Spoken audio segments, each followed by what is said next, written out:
Hi, and welcome back to Unit 8, VinFast. In the preview, we talked about this company, VinFast, which is the first major automobile manufacturer in Vietnam. And they have plans to launch 2 electric vehicles in the US. And this company started in 2017, I believe.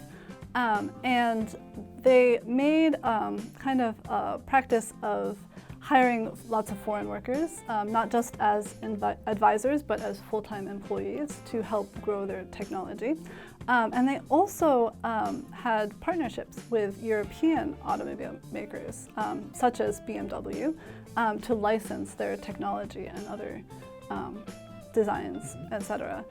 So they've really made an effort to create quality products and grow their business.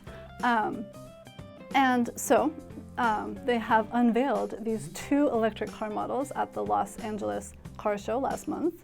And they are breaking into the American market. But they do probably still face some challenges.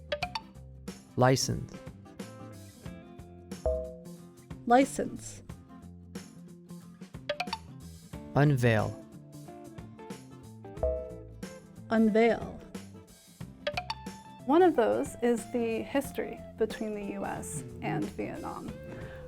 So there are, it's a complicated history, and there are a lot of Vietnamese Americans, mostly from the south of the country.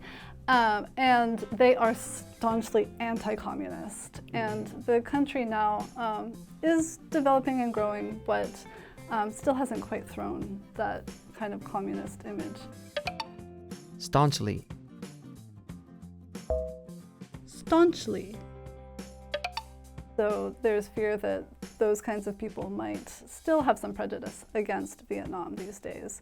And there's also the general image of Americans in general of Vietnam as a developing country, and the idea that their technology and products are not yet up to the standards of the developed world.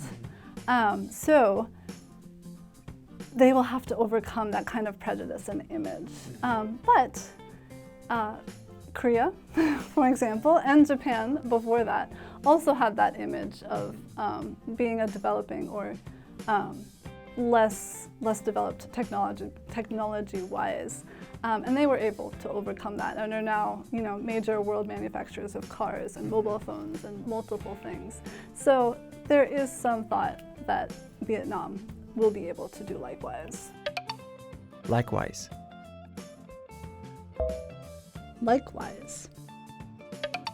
How do you think Korean consumers will feel about a Vietnamese luxury auto brand? It's hard for me to say what a Korean perspective might be, but I feel that it might be very similar to an American perspective.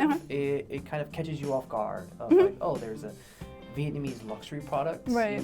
They might make a lot of good normal things, manufacturing. They produce a lot, but they're not associated to luxury. Kind of the same way with China.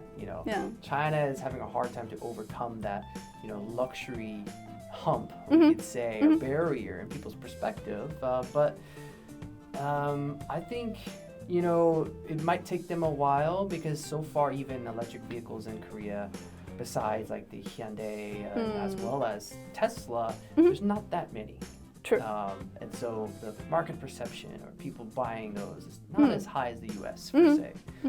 But I think maybe Americans might be intrigued by this, and if they actually like electric vehicles, they'll be probably surprised. I know nothing about the vehicle. Right. I haven't seen the vehicle either. Yeah. So. Now, if it was available in Korea, would you be willing to buy it, or maybe just look at it, try it out? I would certainly be willing to look at it or try it out. I'm not usually in the market for luxury vehicles in general. So it might be kind of above what I need in a car. But I think in Korea there's really an image of luxury cars being from Europe.